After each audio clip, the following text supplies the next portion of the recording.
thank you so much for taking the time to do this interview. How are you doing? I'm good. Everything's fine. Everything's safe. Everyone in my family, my band members, everything, yeah, is all right. How's Are the you okay? Is everything fine with you? Yeah, of course. Thank you for asking. Great. How is the situation in your country now? Is it also opening up a little bit? Yeah, it's opening up a lot, I'd say. I think a lot of people are not thinking about the virus anymore outside. That's what I feel. Maybe it's good for our minds as well, but of course we have to watch the numbers and everything so that we can see if somebody or if all of this is going wrong or not. So till now everything's all right, even with not thinking about it. Even if we do, of course, stuff like wearing masks when we are going shopping and all that stuff, of course, and keeping distance in the rooms and stuff. But everything else feels more normal now. So obviously the main reason why we're talking is because you guys are releasing your new album Hørizøns soon. How are you feeling about the upcoming release? I feel very good with it, to be honest. I'm super proud of it, of the whole album. Really proud. I told it so much that I'm just saying it like I don't mean it, but I really mean it. So yeah, I'm super excited to just release it very soon, and that all of the people will listen to it. Did you listen to it already? Yeah, I gave it some spins Yeah. before Great. doing this. So Great. in my opinion, the sound is a little bit more modern, so to say, maybe a bit less symphonic than the previous albums.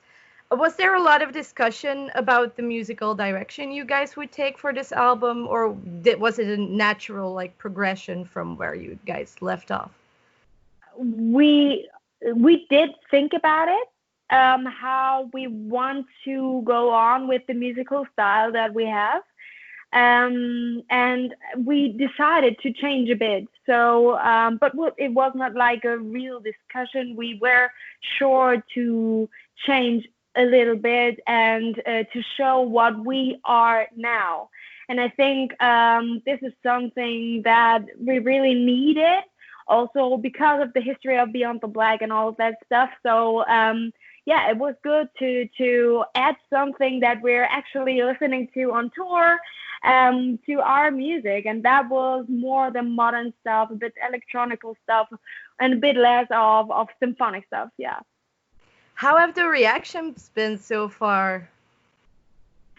Yeah, positive and negative, I would say, but that is totally okay, and we were not surprised, to be honest, because we knew that Misery would be a song that a lot of people wouldn't expect, but that was the reason why we took that song. So, Yeah.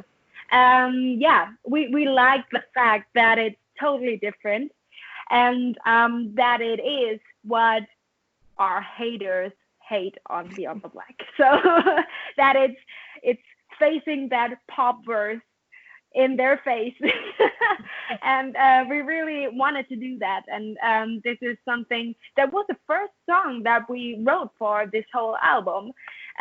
So we just decided to free our minds with this song, but we didn't know that it actually would go onto the album. But we decided to take it and to see if this make something with our fans as well, maybe free their minds and realize that you cannot expect anything from that band, and just be open for everything what they do, and maybe you understand the song or not, but you will definitely find a song that you love. That is the reason why we do all of this. Is it for you guys important in music that people should kind of listen to albums more with an open mind instead of having this kind of fixed thing of what they can expect? Yeah, yeah, I really do. I think there are bands that are actually doing good with staying the same and to represent the genre. That is totally okay. But I don't see our band as this these bands that stay the same. We are changing personally and we are changing musically, and this is something that you have to show on your album as well. So yeah, I really like that you Beyond the Black was always very showing very different styles on the album, even if it was the same bubble, but it was still showing different faces. But I think this time we really showed really different faces as well. So you see it on our singles like Misery, Golden Perez, and Wounded Healer. All of them are totally different, and I love that fact. So everyone can say, okay, I love that song more, I love that song more. And once I did, I questioned my, I asked my fans on Instagram and our fans what song they like the most. And it was exactly the same number for every song. That was exactly what I wanted. So this is really amazing. So when you guys started to work on this album, did you start from scratch, or did you already have some ideas that were left over from the previous album? I think of course, we had a lot of ideas from the previous album, but we didn't actually use a lot of these ideas in the end. I think we worked on some things, of course, but in the end, we decided to take most of all completely new things. Yeah, I guess that's also clear in the sound because it's so different. Yeah. So, yeah. So listening to the songs, I feel that there's a little bit of an optimistic undertone and fighting for what you want in this life. What was the main inspiration behind the lyrics for the album in general? Exactly what you say. I think I'm a super positive person. So it's definitely something that I started to do a lot more also on my social media channels, because I think there is so much bad things happen in the world that you have to have these people around you, or yeah, just people that are showing positive things as well. I decided, or we decided, to show a bit more of that positivity that we actually have inside of us.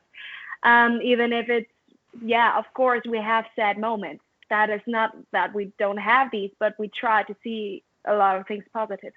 So this whole album is about finding yourself, finding or deciding that no one can tell you what to do, that you are deciding. Because when you take the song Human, for example, that is the only one that plays with a bit more negative metaphors, but it's definitely talking about don't listen to people that tell you what to do. We are all dying in the end. We're all the same, and we all have the right to decide what we do in our lives. And this is what it is about. And and it is, for me, it's positive to say something like this. And yeah, and you're not alone, Out of the Ashes, Breaking Out of Misery, all of that is, of course, talking about yeah, being yourself and don't let people tell you what to do. Yeah, it feels, even though you wrote the songs like probably a couple of months ago already, like it seems even more relevant now with the coronavirus, Yeah. all these riots in the USA and stuff like that.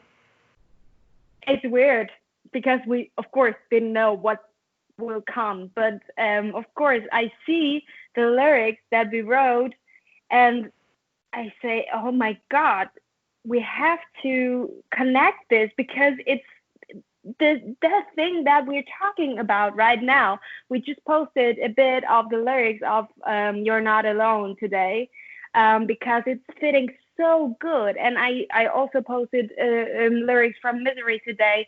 Here we stand together and all that stuff. This is, of course, so good for this time to have positive lyrics and positive music, even if it's deep and emotional, but it's definitely positive, and this is really important. Yeah, and especially I guess in the metal world where people, songs are usually a bit more sad and a bit less Mhm. hopeful, I guess. So that's really nice. Yeah, great, What do you great. personally hope fans will take away from the album? Again, please.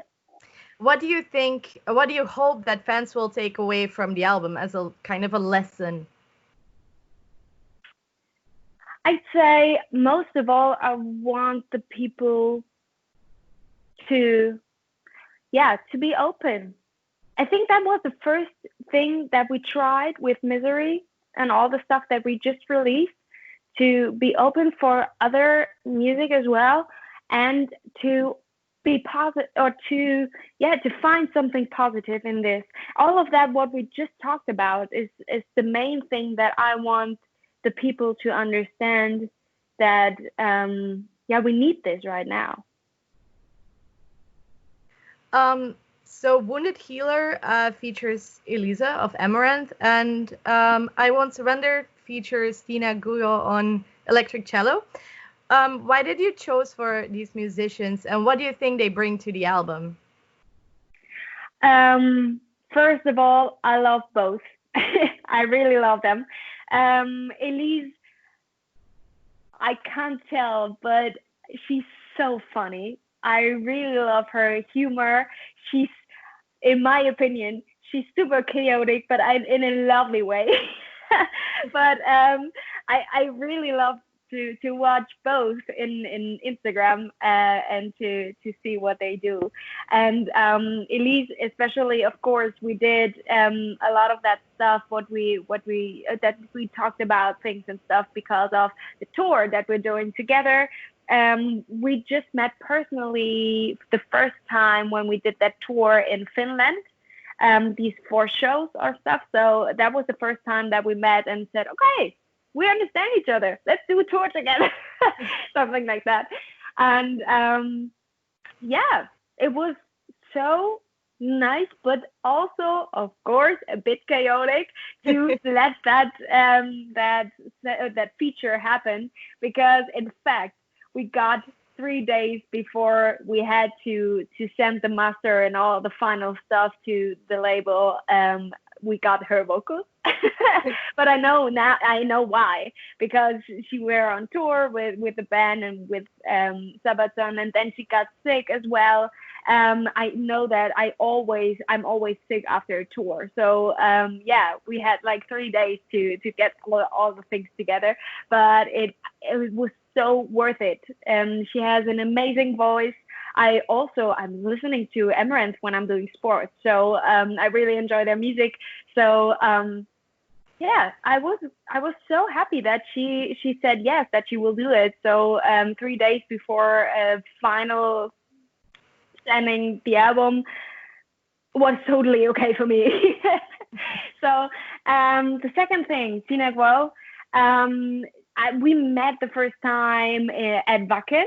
We played there for some songs together, and she's also so lovely and super inspiring. I really, yeah, I cannot tell. She was. I just asked her, I think also very late, and she told me, okay, I have some days, but I'm getting married tomorrow. I do that the day after. So, yeah, that was like, what the fuck? How good can you be to do that a day after marriage? I don't know. There's so many good people out there. So she's also, of course, not just a good person, but she's definitely amazing at playing cello. I love cello, and she's not just doing the classical stuff, and also the electronical stuff and atmosphere stuff. I really love that. So for me, this song is much better with what she did. Are there any artists you dream about collaborating with in the future? Oh, that's a question that's always difficult to answer. There are so many artists out there that are really amazing.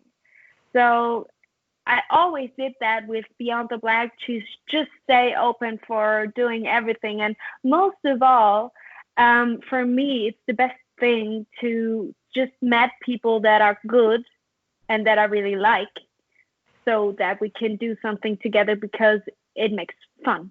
So maybe this is something that I really love more than just having a big name on our album. Yeah.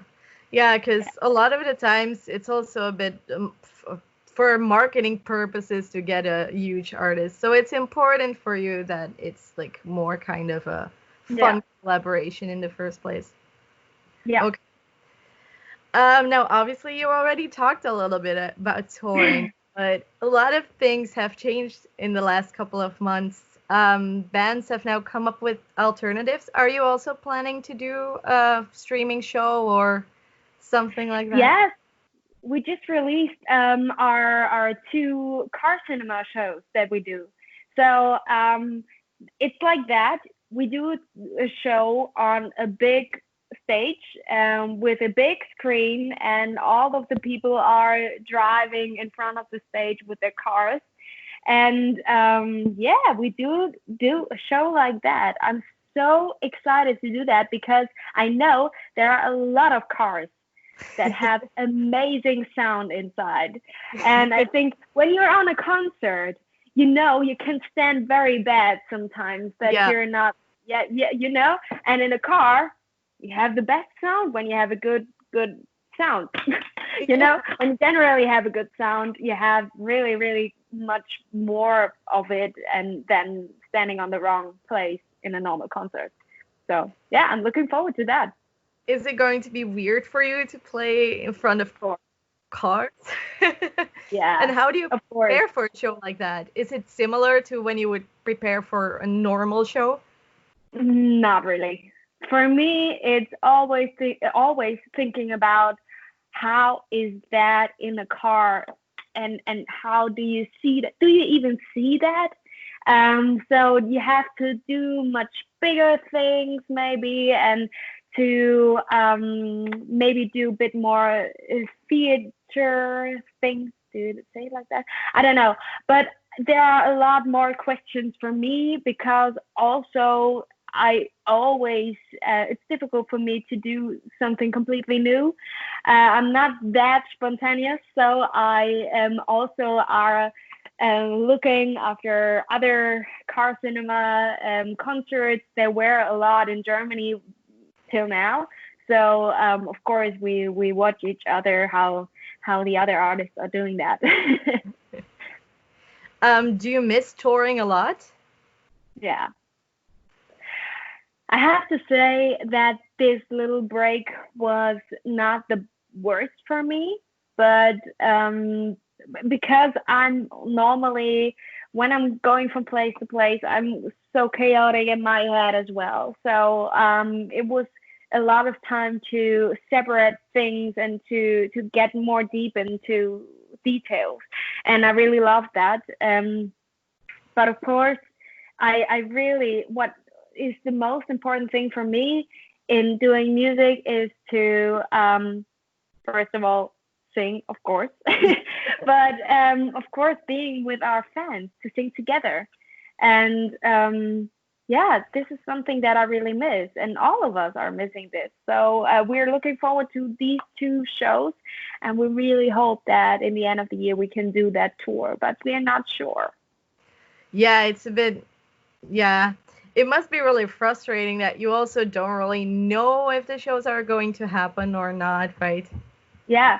And of course, people are scared to buy tickets right now. And I wouldn't be sure if I would buy tickets right now, because, you don't know if you have to do something like cancel this and have to give it back and stuff. And you have that problems with the money and stuff. I can understand this.